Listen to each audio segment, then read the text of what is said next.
बर्तन गिरने की आवाज़ से शिखा की आँख खुल गई। घड़ी देखी तो 8 बज रहे थे। वह हड़बड़ा कर उठी।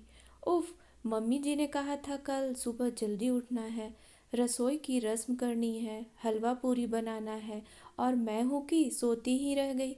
अब क्या होगा पता नहीं। मम्मी जी डैडी जी क्या सोचेंगे, कहीं मम्मी जी गुस्सा ना हो जाए। हे भगवान। उसे रोना आ रहा था। ससुराल और सास नाम का हुआ उसे बुरी तरह डरा रहा था।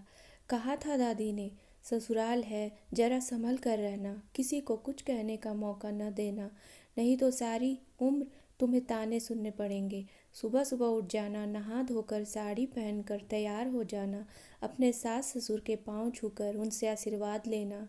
कोई भी ऐसा काम ना करना जिससे तुम्हें या तुम्हारे माँ बाप को कोई उल्टा सीधा बोले। शिखा के मन में एक के बाद एक दादी की बातें गूंजने लगी थी। किसी तरह वह भागा दौड़ी करके तैयार हुई।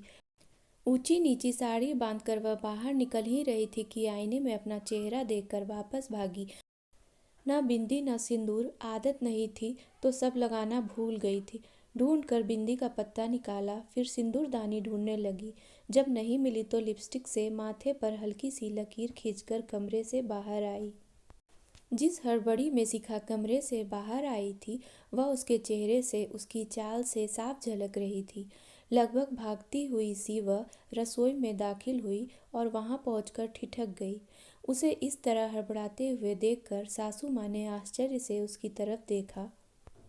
फिर ऊपर से नीचे तक उसे निहार कर धीरे से मुस्कुरा कर बोली, आओ बेटा, नींद आई ठीक से या नहीं?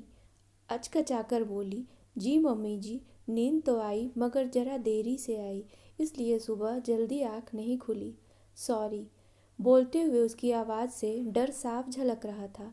सासू माँ बोली, कोई बात नहीं बेटा, नई जगह है, हो जाता है। शिखा हैरान होकर उनकी ओर देखने लगी। फिर बोली, मगर मम्मी जी वो हलवा पूरी। सासू माँ ने प्यार से उसकी तरफ देखा और पास रखी हलवे की कढ़ाई उठाकर शिखा के सामने रख दी और सहज जैसे मीठे स्वर में बोली। शिखा ने प्रश्न भरी निगाहों से उनकी ओर देखा। बेटा ये लो, इसे हाथ से छू दो। उन्होंने उसकी ठोड़ी को स्नेह से पकड़कर कहा, बनाने को तो पूरी उम्र पड़ी है। मेरी इतनी प्यारी गुड़िया जैसी बहू के अभी हंसने खेलने के दिन है, उसे मैं अभी से किचन का काम थोड़ी ना कराऊंगी। तुम बस अपनी प्यारी सी मीठी मुस्कान के साथ सर्व कर देना। आज की रस्म के लिए इतना ही काफ़ी है। सुनकर शिखा की आंखों में आंसू भर आए। वह अपने आप को रोक न सकी और लपक कर उनके गले से लग गई। उसके रुंधे हुए गले से सिर्फ एक ही शब्द निकला, माँ। कहानी पसंद आई तो मेरे वीडियो को लाइक करें और मेरे चैनल को सब्सक्राइब करना ना भूलें। धन्यवाद।